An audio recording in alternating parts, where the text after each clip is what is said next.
50대 대령이 바닥에 주저앉아 있었습니다. 온몸이 떨리고 있었습니다. 그의 앞에서는 세 발의 총알이 1000m 표적의 정중앙을 뚫었습니다. 오차 1cm 이내, 초속 10m가 넘는 강풍 속에서 말입니다.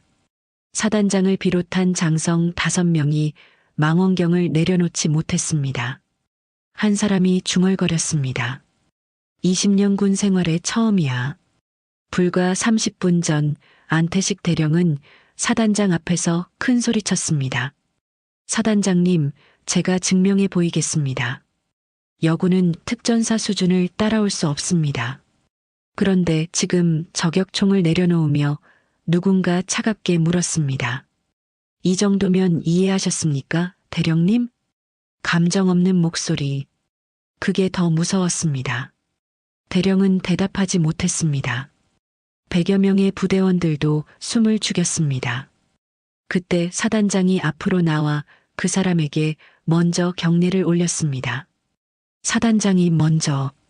안태식 대령의 머릿속이 하얗게 변했습니다. 닷새 전부터 자신이 했던 모든 행동들이 떠올랐습니다. 그리고 깨달았습니다. 자신이 끝났다는 것을. 대체 평범해 보였던 그 사람이 누구길래 닷새 만에 어떻게? 이 놀라운 반전이 궁금하시다면 구독과 좋아요 눌러주세요. 평범한 사람들의 숨겨진 이야기를 전해드리니 알람 설정까지 꼭 잊지 마시고요. 자, 그럼 시작하겠습니다. 이야기는 닷새 전 이른 아침으로 거슬러 올라간다. 특전사 육군 제7 공수여단 정문 앞에 한 여군이 배낭을 메고 서 있었다. 35쯤 되어 보이는 조용한 인상이었고 새 군복에는 소령 계급장이 달려 있었다. 서윤아라는 이름의 신임 장교였다. 경비병이 신분증을 확인하고 입장증을 건넸는데 특별한 환영 같은 건 없었다. 그녀는 말없이 고개를 숙이고 부대 안으로 들어갔다. 경비병 한 명이 동료에게 속삭이는 소리가 들렸다. 여군이 특전사에 오네? 행정보직이겠지 뭐. 그렇게 그녀의 첫날이 시작됐다. 부대 본관 2층에 있는 작전과 사무실 문을 서윤아가 두드렸다. 안에서 거친 목소리가 들어오라고 했다.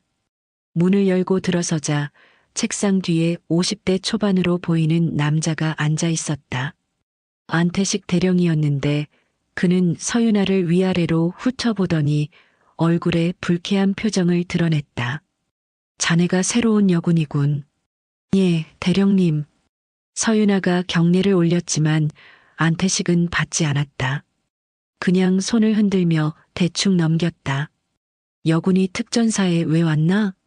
명령에 따라 배치받았습니다. 명령이라 참 편하지.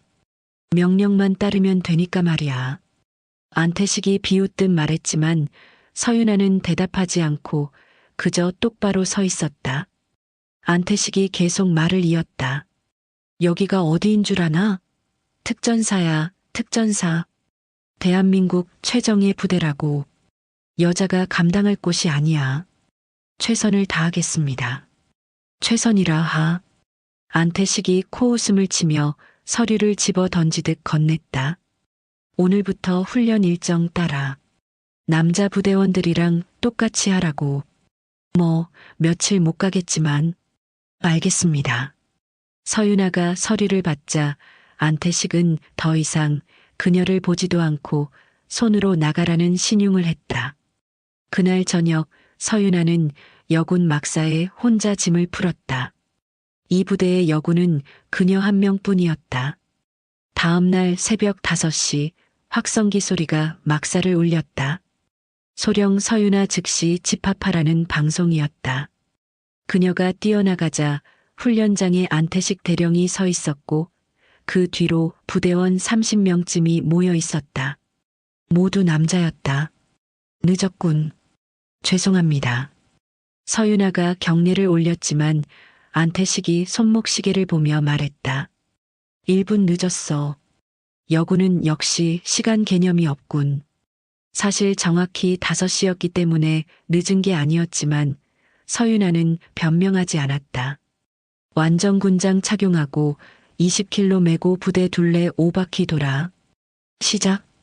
부대원들이 웅성거렸다. 5바퀴면 20km였는데 완전 군장. 20km를 메고 그 거리를 달리는 건 특전사 훈련 중에도 힘든 코스였다. 서윤아는 말없이 장비를 챙기고 군장을 맸다.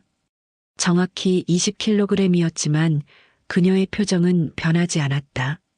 안태식이 호각을 불자 서윤아가 뛰기 시작했고 남자 부대원들도 따라 뛰었다.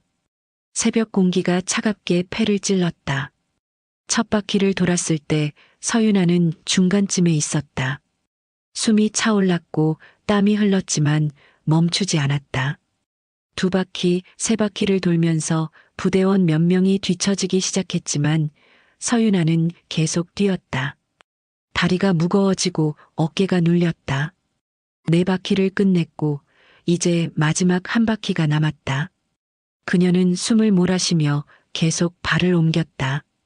마침내 5바퀴를 완주했을 때 서윤아가 결승선에 섰다. 무릎이 후들거렸지만 쓰러지지 않고 똑바로 섰다. 안태식이 다가오더니 실망한 표정으로 말했다. 생각보다 버티는군. 그래봤자 며칠이겠지만. 그는 돌아서며 말을 던졌다. 내일도 같은 시간에 집합이야. 예, 대령님. 서윤아가 대답했다. 그날부터 괴롭힘이 본격적으로 시작됐다. 매일 새벽 5시에 집합해서 20km 군장 구보를 해야 했고 팔굽혀펴기 100개에 턱걸이 50개까지 해야 했다. 부대원들이 하는 훈련보다 2배나 많은 양이었다.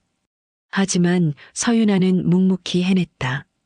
한 번도 불평하지 않았고 표정도 변하지 않았다.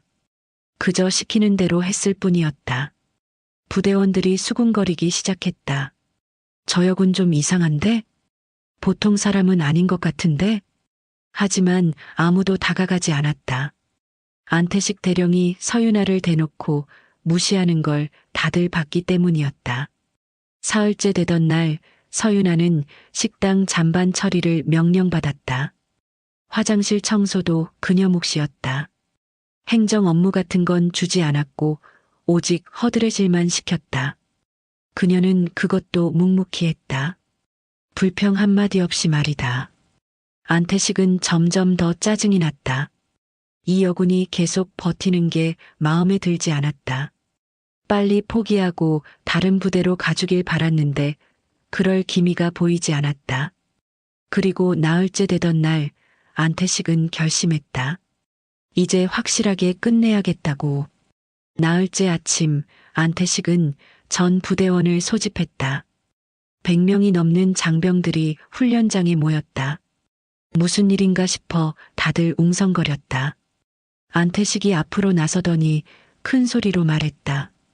오늘은 특별히 여러분에게 보여줄 게 있어서 모였다. 그가 손짓을 하자 서윤아가 앞으로 나왔다. 부대원들의 시선이 그녀에게 쏠렸다. 100여 명의 남자들이 한 여군을 바라보고 있었다. 보다시피 우리 부대에 여군이 왔다. 소령 서윤아라고 한다. 안태식의 목소리에 비웃음이 섞여 있었다. 근데 말이야, 여군이 특전사에서 뭘 할 수 있겠나? 행정? 그것도 제대로 못하더군. 그래서 내가 직접 가르쳐 주기로 했다. 군인이 뭔지 말이야. 부대원들 사이에서 웃음이 터져나왔다. 누군가 킥킥거리는 소리가 들렸다. 서윤아는 그대로 서 있었다. 표정이 없었다. 자, 서소령. 팔굽혀펴기 100개 해봐. 지금 당장. 서윤아가 땅에 엎드렸다. 100여 명이 지켜보는 가운데 팔굽혀펴기를 시작했다. 하나, 둘, 셋. 부대원들이 수를 세기 시작했다. 조롱하듯이 10, 20, 30. 목소리가 점점 커졌다. 누군가 웃으며 말했다. 못하겠지? 여자가 어떻게 100개를. 하지만 서윤아는 계속했다. 50개, 60개, 70개. 팔이 떨렸지만 멈추지 않았다. 80개, 90개, 그리고 100개. 다 해냈다. 일어섰을 때 그녀의 얼굴에는 땀이 흥건했지만 표정은 여전히 변하지 않았다. 부대원들이 조용해졌다. 안태식의 얼굴이 굳었다. 운동 좀 했나 보군. 그럼 이번엔 턱걸이 50개. 서윤아가 철봉 앞으로 갔다. 철봉을 잡았다. 그리고 턱걸이를 시작했다. 하나, 둘, 셋. 턱걸이는 팔굽혀펴기보다 훨씬 힘들었다. 30개를 넘기자 팔이 풀릴 것 같았다. 40개, 45개. 거의 다 왔다. 48, 49, 50. 마지막 한 개를 간신히 끝냈다. 철봉에서 내려왔을 때 손이 떨렸다. 안태식이 다가왔다. 그의 목소리는 더 차갑게 변해 있었다. 생각보다 체력은 있군. 하지만 체력만으로 되는 게 아니지. 여자는 여자야. 군인이 될 수 없어. 그는 부대원들을 향해 말했다. 여러분, 잘 봤지? 여자가 아무리 해봤자 이 정도야. 우리 부대의 발목만 잡을 뿐이라고. 여자가 군인 흉내 내봤자 부대 사기만 떨어져. 부대원 몇몇이 고개를 끄덕였다. 누군가는 불편한 표정을 지었지만 아무도 반박하지 않았다. 계급이 높은 대령이 하는 말이었기 때문이다. 해산. 안태식이 명령을 내렸다. 부대원들이 흩어졌다. 서윤아만 그 자리에 남았다. 안태식이 그녀에게 다가와 낮은 목소리로 말했다. 오늘부터 자네는 부대 화장실 청소를 맡아. 전부 다. 남자 화장실까지 포함해서. 예, 대령님. 그리고 식당 설거지, 쓰레기 처리, 막사 청소. 다 자네 일이야. 알겠나? 예, 대령님. 서윤아는 고개를 숙였다. 안태식이 비웃으며 돌아섰다. 그날부터 서윤아의 하루는 새벽 5시 훈련으로 시작해서 밤 10시까지 청소로 끝났다. 밥 먹을 시간도 제대로 없었다. 화장실 청소를 하고 있으면 지나가던 부대원들이 힐끗힐끗 쳐다봤다. 동정하는 눈빛도 있었지만 대부분은 무관심했다. 어느 날 저녁 서윤아가 남자 화장실을 청소하고 있었다. 안태식이 지나가다 문을 열고 들어왔다. 그녀를 내려다보며 말했다. 잘하고 있군. 이게 자네한테 맞는 일이야. 총 들고 훈련하는 것보다 훨씬 어울려. 서윤아는 대답하지 않고 걸레질을 계속했다. 안태식이 코웃음을 쳤다. 대답은 안 하나? 역시 여자는 고분고분해야 예쁘지. 그는 나가면서 마지막으로 말을 던졌다. 내일 특전사 체력 검정이 있어. 자네도 참가해. 물론 통과는 못하겠지만 그래야 자네가 이 부대에 안 맞는다는 걸 증명할 수 있으니까. 문이 닫혔다. 서윤아는 잠시 걸레질하던 손을 멈췄다. 그리고 작게 한숨을 내쉬었다. 창밖으로 어둠이 내려오고 있었다. 그날 밤 여군 막사에서 서윤아는 침대에 누웠다. 온몸이 쑤셨다. 어깨가 아팠고 팔다리가 무거웠다. 하지만 그녀는 잠들지 않았다. 그저 천장을 바라보며 생각에 잠겼다. 내일은 체력 검정이었다. 안태식이 뭘 준비했는지 뻔했다. 그녀를 떨어뜨려서 이 부대에서 내보낼 생각이었다. 서윤아의 눈이 어둠 속에서 조용히 빛났다. 아무 감정도 없는 눈이었다. 그저 담담한 눈빛이었다. 이제 내일이면 넷째 날이었다. 다음 날 아침 8시 전 부대원이 훈련장에 모였다. 특전사 체력 검정이 있는 날이었다. 1년에 2번 있는 중요한 검정이었고 떨어지면 특전사 자격을 잃을 수도 있었다. 안태식 대령이 앞에 섰다. 그의 옆에 이석진 중령이 서 있었는데 이석진은 부대에서 가장 공정하다고 알려진 사람이었다. 체력 검정을 총괄하는 책임자였다. 오늘 체력 검정은 완전 군장 구보로 시작한다. 20kg 군장 메고 10kg 완주. 제한 시간 50분. 안태식이 서윤아를 힐끗 보며 말을 이었다. 모든 인원 참가다. 예외는 없어. 서윤아는 다른 부대원들과 함께 군장을 맸다. 20kg. 어제까지 청소하느라 거의 잠을 못 잤지만 그녀의 표정은 여전히 담담했다. 출발. 호각 소리와 함께 100여 명이 일제히 뛰기 시작했다. 첫 1km는 다들 비슷한 속도로 달렸다. 하지만 2km를 넘어가자 차이가 나기 시작했다. 서윤아가 앞으로 나가기 시작했다. 처음에는 중간쯤이었는데 점점 앞으로 올라갔다. 3km를 지나자 상위 10명 안에 들었다. 저여군. 누군가 놀라는 소리가 들렸다. 하지만 서윤아는 계속 달렸다. 숨은 차올랐지만 속도를 줄이지 않았다. 5km를 지나면서 상위 5명 안에 들었다. 관측 차량에 탄 안태식의 얼굴이 굳어지기 시작했다. 7km를 지나자 서윤아가 선두로 올라섰다. 남자 부대원들을 모두 제치고 1등으로 달리고 있었다. 저게 말이 되나? 안태식이 중얼거렸다. 옆에 있던 이석진 중령이 망원경으로 서윤아를 보고 있었다. 그의 눈이 미세하게 흔들렸다. 9km, 10km. 서윤아가 결승선을 통과했다. 시간은 42분. 이 부대 역대 3위 안에 드는 기록이었다. 그것도 청소하느라 밤을 새운 다음 날의 말이다. 그녀가 군장을 벗으며 숨을 고를 때 두 번째 주자가 들어왔다. 1분 차이였다. 부대 최고의 체력을 자랑하던 상사였다. 대체 어떻게? 상사가 서윤아를 보며 믿을 수 없다는 표정을 지었다. 이어서 다른 부대원들이 속속 들어왔다. 다음은 팔굽혀펴기 100개, 턱걸이 50개다. 시작. 이석진 중령이 명령을 내렸다. 부대원들이 일제히 팔굽혀펴기를 시작했다. 서윤아도 땅에 엎드렸다. 그녀는 기계처럼 정확하게 움직였다. 하나, 둘, 셋. 팔꿈치 각도가 정확히 90도였다. 속도도 일정했다. 90개를 넘어서자 주변에서 신음소리가 들렸다. 힘들어하는 소리였다.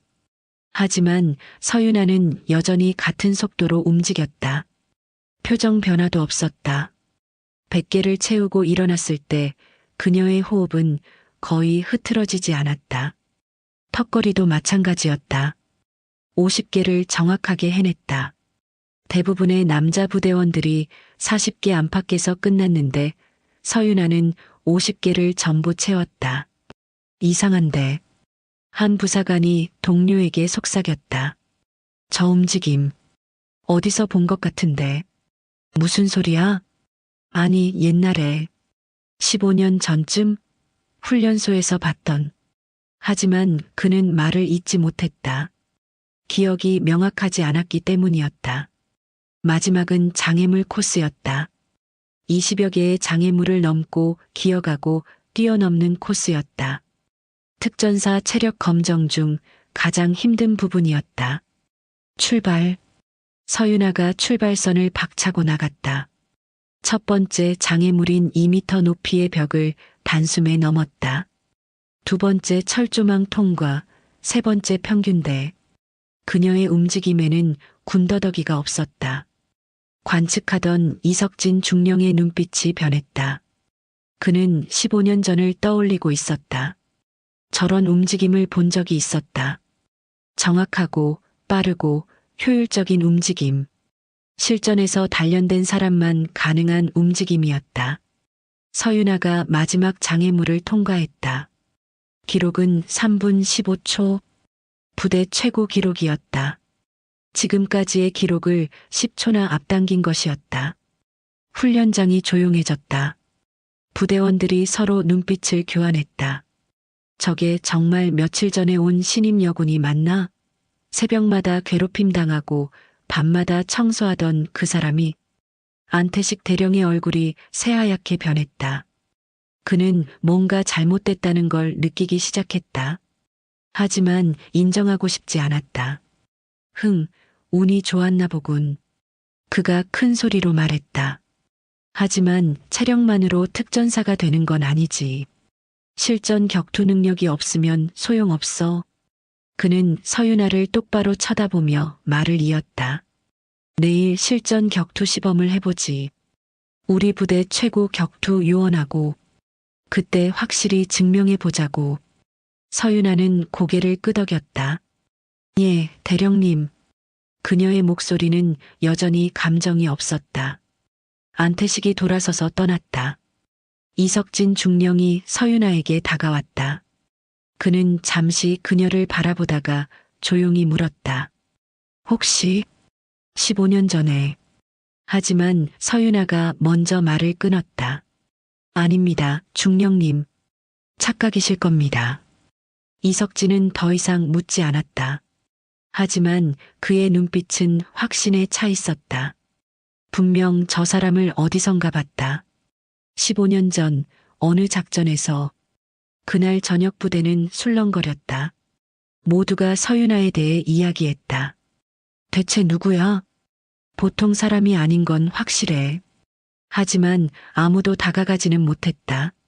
안태식 대령이 어떻게 반응할지 몰랐기 때문이었다. 그리고 다음 날이 밝았다. 실전 격투 시범이 있는 날이었다. 다음 날 오후 훈련장에 다시 부대원들이 모였다. 실전 격투 시범이 있는 날이었다. 안태식 대령이 앞에 서서 말했다. 오늘은 특별한 시범을 보여주겠다. 서윤아 소령과 우리 부대 최고 격투 요원의 대련이다. 그가 손짓을 하자 한 남자가 앞으로 나왔다. 김상철 상사였다. 키가 185cm에 체중이 90kg이 넘는 거구였다. 특전사 격투 대회에서 3년 연속 우승한 사람이었다. 부대원들이 웅성거렸다. 저 사람하고 붙으라고? 체급 차이가 너무 심했다. 서윤아는 키가 165cm 정도였고 체중도 50kg 남짓이었다. 규칙은 간단하다. 실전 격투. 항복하거나 쓰러질 때까지. 안태식의 입가에 비웃음이 번졌다. 이번에는 확실히 끝장을 볼 생각이었다. 아무리 체력이 좋아도 격투는 다른 문제였다. 체급 차이를 극복할 수는 없었다. 서윤아가 매트 위로 올라갔다. 김상철 상사가 반대편에 섰다. 그는 미안한 표정을 지었다. 여자를 때려야 한다는 게 마음에 걸렸던 것이다. 상사님, 전력으로 하셔도 됩니다. 서윤아가 조용히 말했다. 김상철이 고개를 끄덕였다. 그는 프로였다. 시범이라도 대충 할 생각은 없었다. 시작. 이석진 중령이 호각을 불었다. 김상철이 천천히 다가갔다. 경계하는 자세였다. 상대가 어떻게 나올지 보려는 것이었다. 서윤아는 움직이지 않았다. 그저 서 있었다. 하지만 그녀의 눈빛이 변했다. 처음으로 감정이 실렸다. 집중하는 눈빛이었다. 김상철이 잽을 날렸다. 테스트용 가벼운 펀치였다. 하지만 서윤아는 고개를 살짝 기울여 피했다. 최소한의 움직임이었다. 김상철이 본격적으로 공격을 시작했다. 원투 펀치, 로우킥, 미들킥. 연속 공격이 이어졌다. 그는 3년 연속 우승자답게 공격이 정확했다. 하지만 서윤아는 전부 피했다. 반걸음, 고개 기울임, 몸 회전. 군더더기 없는 움직임으로 모든 공격을 흘렸다. 마치 공격이 어디로 올지 미리 아는 것처럼 보였다. 부대원들이 숨을 죽였다. 김상철의 공격은 빨랐다. 보통 사람이라면 반응도 못할 속도였다. 그런데 서윤아는 여유롭게 피하고 있었다. 10초가 지났다. 김상철의 얼굴에 땀이 맺히기 시작했다. 한 대도 맞히지 못했다. 그는 더 강하게 공격했다. 하이킥이 서윤아의 머리를 향해 날아왔다. 위력이 대단했다. 맞으면 기절할 수도 있는 킥이었다. 서윤아가 움직였다. 처음으로 반격이었다. 그녀는 하이킥을 한 손으로 잡았다. 김상철의 발목을 잡은 순간 그녀가 몸을 돌렸다. 순식간이었다. 김상철의 몸이 공중에서 회전했다. 그리고 쾅 하는 소리와 함께 매트에 내동댕이 쳐졌다. 매치기였다. 완벽한 매치기였다. 김상철이 일어나려 했다. 하지만 서윤아가 이미 그의 등 뒤에 있었다. 관절기였다. 팔을 꺾어서 어깨를 잡는 기술이었다. 크! 김상철이 신음을 냈다. 조금만 더 힘을 주면 어깨가 탈골될 상황이었다. 그는 손바닥으로 매트를 쳤다. 항복 신호였다. 서윤아가 즉시 손을 놓았다.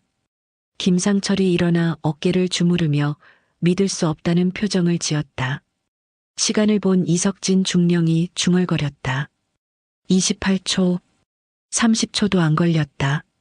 부대 최고 격투 요원이 30초 만에 항복했다. 훈련장이 조용했다. 100여 명의 부대원들이 아무 말도 하지 못했다. 방금 본 게 현실인지 믿을 수 없었다. 김상철이 서윤아에게 경례를 올렸다. 완패였습니다. 감사합니다. 그는 진심으로 말하고 있었다. 자신보다 훨씬 실력이 위인 사람을 만났다는 걸 알았기 때문이었다. 부대원들이 수군거리기 시작했다. 저건 뭐야? 3년 연속 우승자를 30초 만에? 말도 안 돼. 저 체급 차이에서 어떻게 해? 이석진 중령이 서윤아를 빤히 쳐다봤다. 그의 머릿속에 15년 전 기억이 떠올랐다. 북한군 매복 작전. 혼자 6시간을 버틴 사람. 단신으로 부대 전체를 구출한 사람. 그때 그 사람의 움직임이 바로 저런 것이었다. 군더더기 없고 정확하고 효율적인 움직임.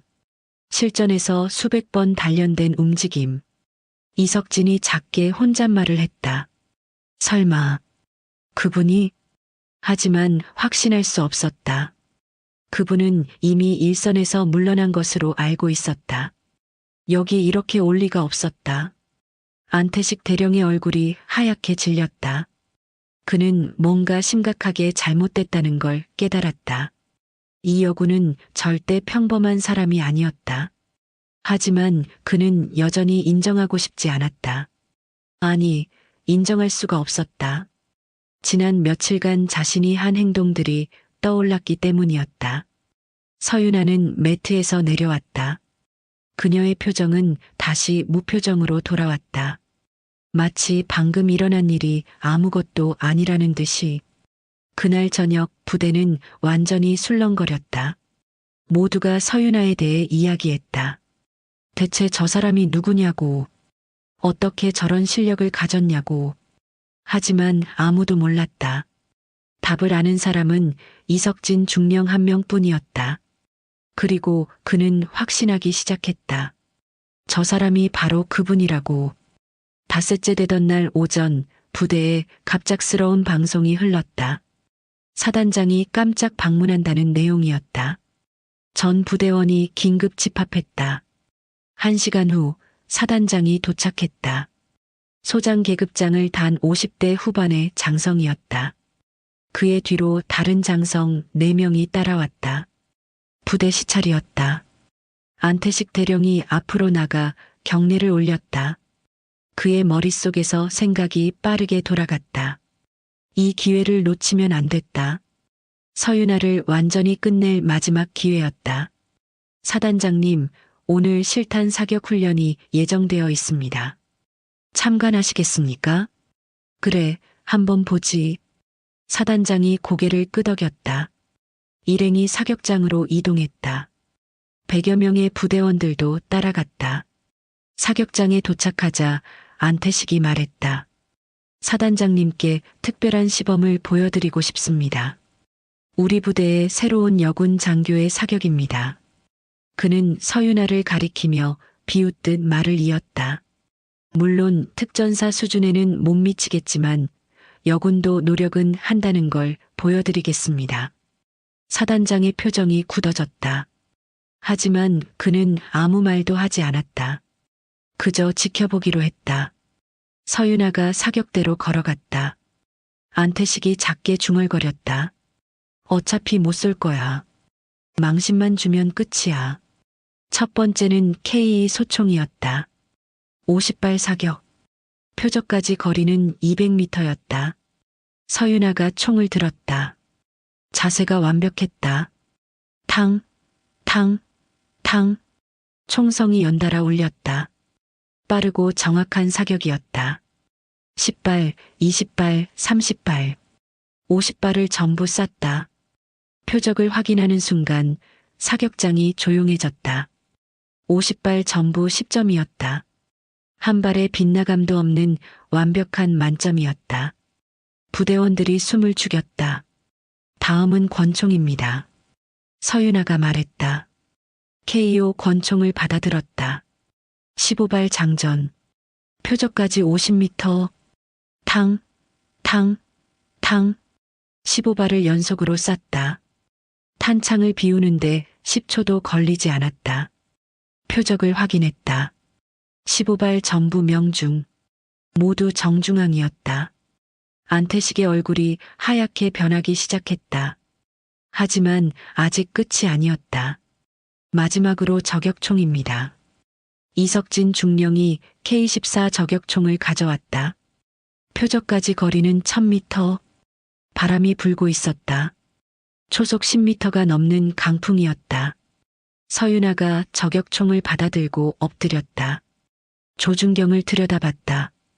바람을 계산했다. 숨을 고르고 방아쇠를 당겼다. 탕. 첫 번째 총성. 1000m 앞 표적이 흔들렸다. 10점. 정중앙. 탕. 두 번째 총성. 또다시 10점. 정확히 같은 자리. 바람이 거세졌다. 보통 저격수라면 맞히기 힘든 조건이었다. 하지만 서윤아는 멈추지 않았다. 탕. 세 번째 총성. 10점. 세 발 모두 정중앙을 뚫었다. 오차 1cm 이내였다. 사단장이 망원경을 내려놓지 못했다. 옆에 선 장성들도 마찬가지였다. 누군가 중얼거렸다. 20년 군 생활에 처음이야. 서윤아가 저격총을 천천히 내려놓으며 안태식을 쳐다봤다. 그리고 차갑게 물었다. 이 정도면 이해하셨습니까, 대령님? 감정 없는 목소리였다. 그게 더 무서웠다. 안태식은 대답하지 못했다. 입이 떨어지지 않았다. 그때 사단장이 앞으로 걸어 나왔다. 모든 부대원들이 지켜보는 가운데 그가 서윤아 앞에 섰다. 그리고 경례를 올렸다. 거꾸로였다. 사단장이 먼저 경례를 올렸다. 서윤아 준장님, 오랜만입니다. 실력은 그대로시군요. 준장. 그 말이 사격장을 울렸다. 부대원들이 서로 눈빛을 교환했다. 준장이라고? 소령이 아니라? 이석진 중령이 앞으로 나와 경례를 올렸다. 그의 목소리가 떨렸다. 검은 독수리. 정말 당신이었군요. 검은 독수리. 부대원들이 웅성거렸다. 그 이름을 모르는 특전사 대원은 없었다. 전설 속의 존재. 15년 전 북한군 수십 명을 상대로 홀로 싸운 사람.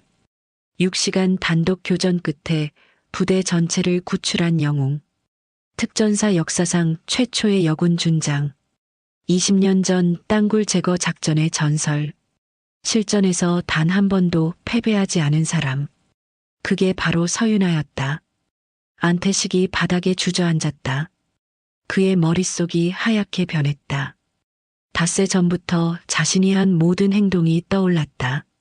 새벽 집합, 20km 구보, 화장실 청소, 공개 망신. 자신이 괴롭혔던 사람이 준장이었다. 그것도 전설적인 준장이었다. 사단장이 안태식을 차갑게 쳐다봤다. 안태식 대령. 상관을 모욕한 죄로 즉시 헌병대에 인계한다. 이건 몰랐습니다. 몰랐다고 해도 군인에 대한 모욕은 같습니다. 헌병 2명이 다가와 안태식을 끌고 갔다. 그는 끌려가면서도 믿을 수 없다는 표정을 지었다. 부대원들은 충격에 빠져 있었다. 닷새 동안 자신들이 봤던 그 조용한 여군이 전설이었다.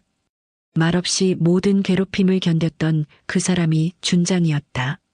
서윤아는 여전히 담담한 표정이었다. 마치 방금 일어난 일이 아무것도 아니라는 듯이. 헌병들이 안태식을 끌고 가자 사격장은 여전히 침묵에 빠져 있었다. 부대원들은 아직 현실을 받아들이지 못하고 있었다. 이석진 중령이 앞으로 나섰다. 그의 목소리에는 떨림이 있었다. 15년 전 일입니다. 북한군 매복 작전이 있었습니다. 부대원들이 그에게 시선을 집중했다. 이석진이 계속 말을 이었다. 우리 부대 30명이 적진 깊숙이 침투했습니다. 하지만 매복에 걸렸습니다. 북한군 50명에게 포위됐죠. 통신도 끊겼고 지원도 불가능했습니다. 그는 잠시 말을 멈췄다. 15년 전 그날이 떠올랐다. 죽음을 각오했던 그 순간이 우리는 끝났다고 생각했습니다. 하지만 한 사람이 있었습니다. 혼자 적진으로 뛰어든 사람이. 이석진이 서윤아를 바라봤다. 검은 독수리. 6시간 동안 홀로 싸웠습니다. 적 30명을 무력화시키고 우리 부대 전원을 무사히 귀환시켰습니다. 단 한 명의 사상자도 없이 부대원들이 숨을 죽였다. 6시간 단독 교전. 적 30명. 믿기 힘든 이야기였다. 그분이 아니었다면 우리 30명은 그날 죽었을 겁니다. 저도 지금 여기 서 있을 수 없었을 겁니다. 이석진의 목소리가 떨렸다. 그는 진심으로 말하고 있었다. 사단장이 말을 이었다. 20년 전 땅굴 제거 작전도 마찬가지였습니다. 적의 땅굴을 단신으로 침투해서 폭파시킨 분입니다. 그때도 혼자였습니다. 그는 서윤아를 보며 말했다. 특전사 역사에서 가장 많은 훈장을 받은 분입니다. 화랑무 공훈장, 충무무 공훈장, 을지무 공훈장, 그리고 10년 전 우리나라 최초의 여군 준장이 되셨습니다. 부대원들이 서로 쳐다봤다. 방금까지 청소하고 있던 그 사람이 이런 전설이었다니. 한 상사가 앞으로 나왔다. 40대 초반의 베테랑 부사관이었다. 그의 눈에 눈물이 맺혔다. 준장님, 그가 떨리는 목소리로 말했다. 15년 전, 제가 그 작전에 있었습니다. 제 목숨을 구해주신 분입니다. 그는 무릎을 꿇고 경례를 올렸다. 눈물이 뺨을 타고 흘렀다. 평생 찾고 싶었습니다. 감사하다는 말을 전하고 싶었습니다. 그런데 제가, 그는 말을 잇지 못했다. 지난 닷새 동안 자신도 서윤아를 무시했었다. 아무것도 몰랐지만 그래도 죄책감이 밀려왔다. 서윤아가 그에게 다가가 일으켜 세웠다. 괜찮습니다. 그냥 제 임무였을 뿐입니다. 그녀의 목소리는 여전히 담담했다. 하지만 그 담담함이 더 큰 울림을 줬다.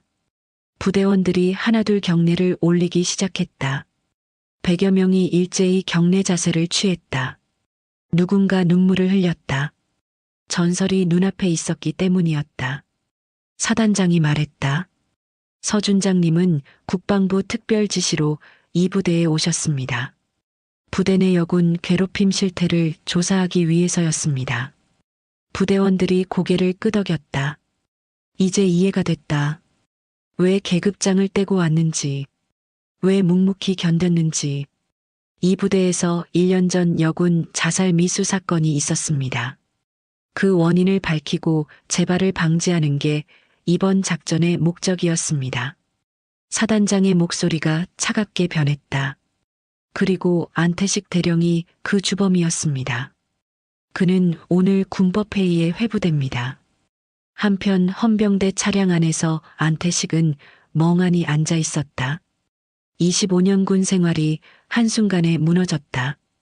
불명예 전역이 확정됐다. 연금도 사라졌다. 그의 머릿속에는 한 가지 생각만 맴돌았다. 만약 알았더라면, 만약 그녀가 준장인 걸 알았더라면. 하지만 소용없었다. 이미 끝났다. 사격장으로 돌아오자 서윤아가 부대원들을 향해 말했다. 여러분께 한 가지만 말씀드리고 싶습니다. 100여 명이 귀를 기울였다. 군인은 성별이 아니라 실력입니다. 여군이라서 못한다는 건 핑계입니다. 진짜 강한 사람은 약한 사람을 무시하지 않습니다. 그녀의 목소리에는 힘이 있었다. 짧은 말이었지만 모두의 가슴에 박혔다. 이석진 중령이 물었다. 준장님, 이제 어디로 가십니까? 서윤아가 작게 미소 지었다. 닷새 만에 처음 짓는 미소였다. 다음 임무가 있습니다. 비슷한 사건이 또 있다고 들었습니다. 그녀는 배낭을 메고 부대를 떠났다. 부대원들이 경례로 배웅했다. 검은 독수리가 다시 날아가는 순간이었다.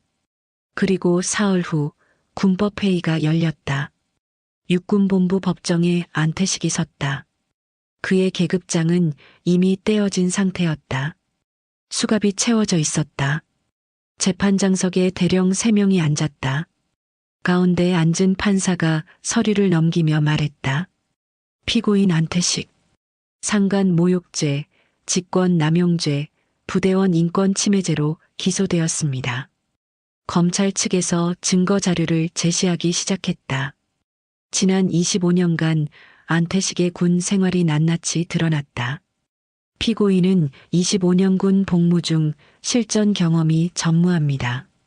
행정 보직만 전전했으며 단 한 번도 실전 부대에서 근무한 적이 없습니다.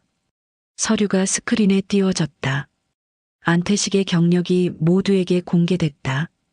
작전 참여 횟수 0, 훈련 성적 하위권, 체력 검정 겨우 통과. 하지만 피고인은 여군에 대한 괴롭힘은 지속적으로 자행했습니다.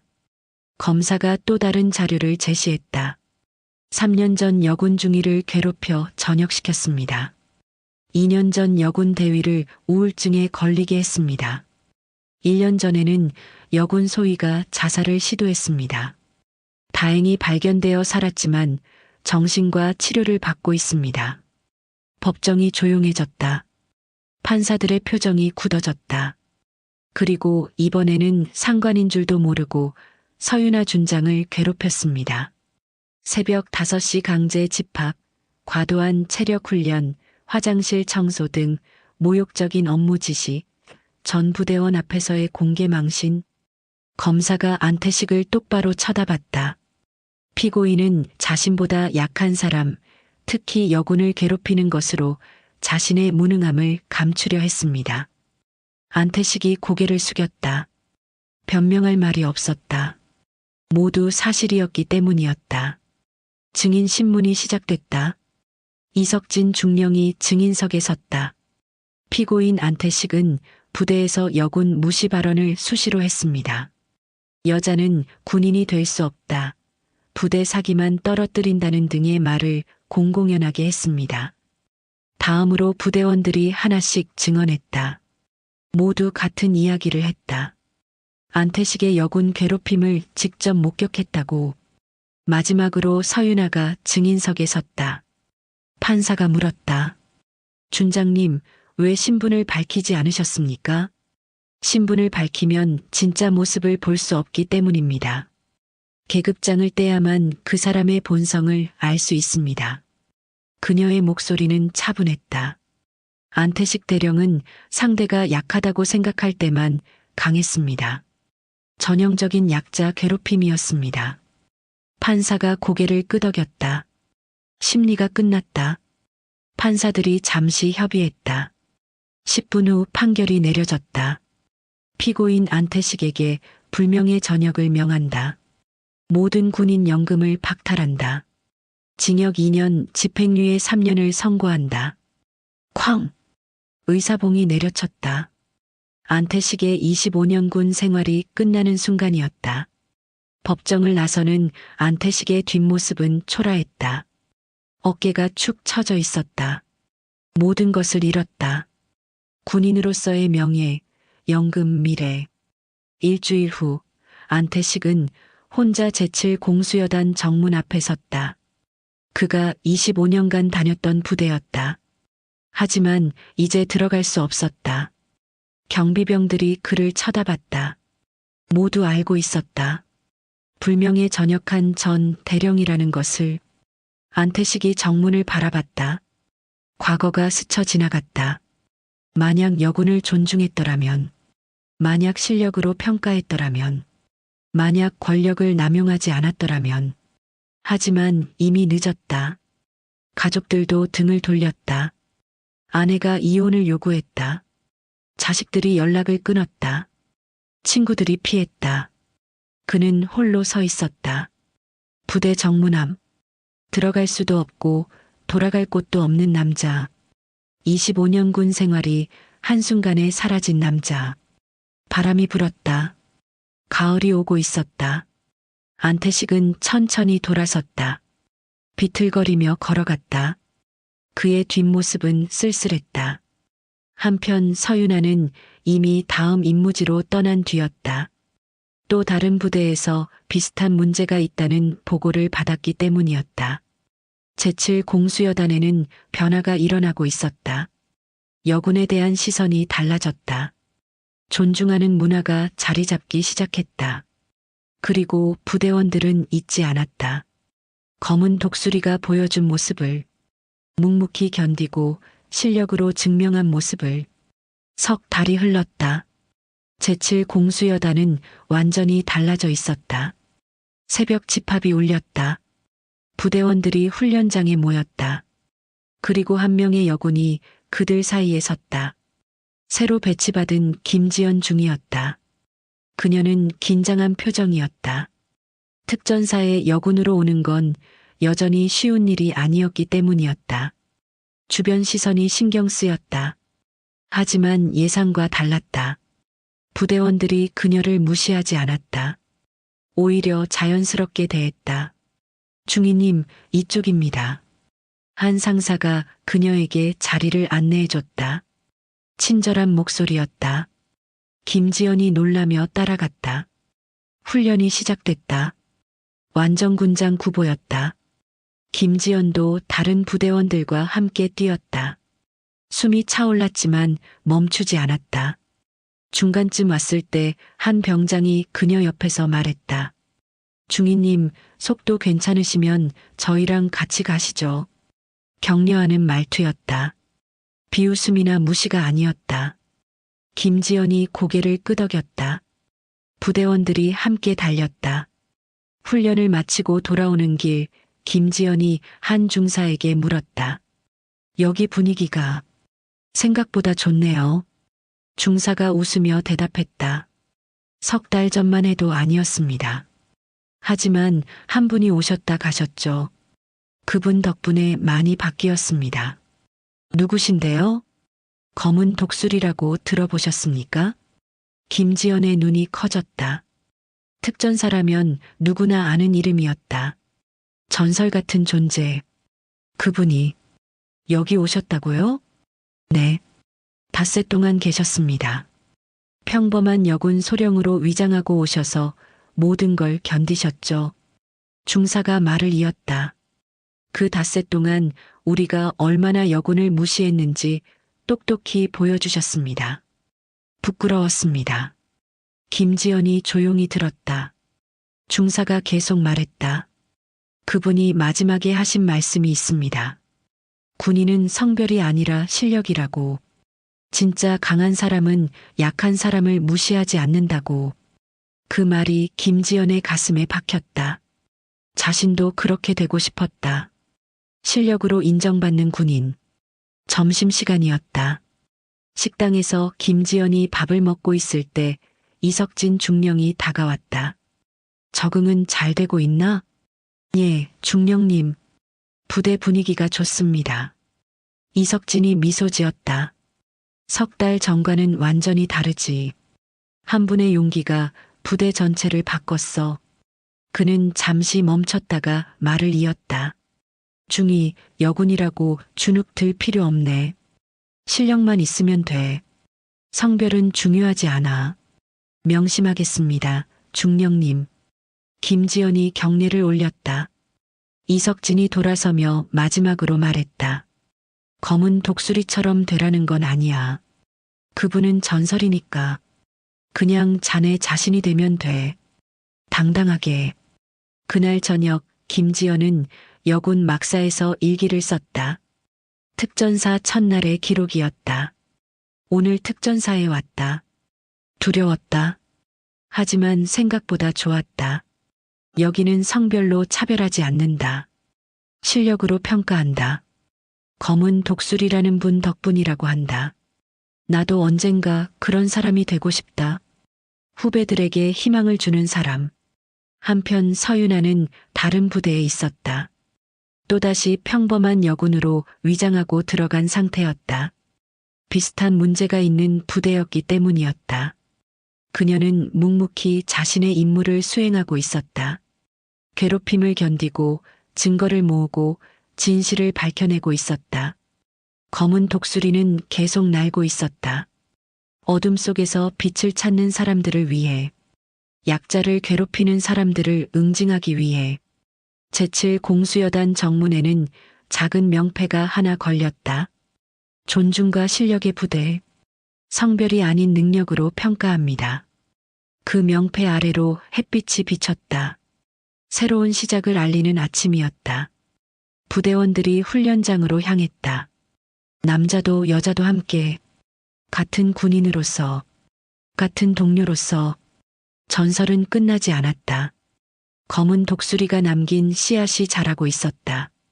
존중의 씨앗, 평등의 씨앗, 실력주의의 씨앗. 그리고 그 씨앗은 천천히 하지만 확실하게 군대 전체로 퍼져나가고 있었다. 어딘가에서 또 다른 여군이 힘들어하고 있을 것이다. 하지만 이제 그들은 알고 있었다. 자신들은 혼자가 아니라는 것을, 검은 독수리가 지켜보고 있다는 것을, 그리고 언젠가 자신들도 그렇게 될 수 있다는 것을, 당당한 군인이 될 수 있다는 것을. 희망이 있었다. 변화가 있었다. 그리고 전설은 계속됐다.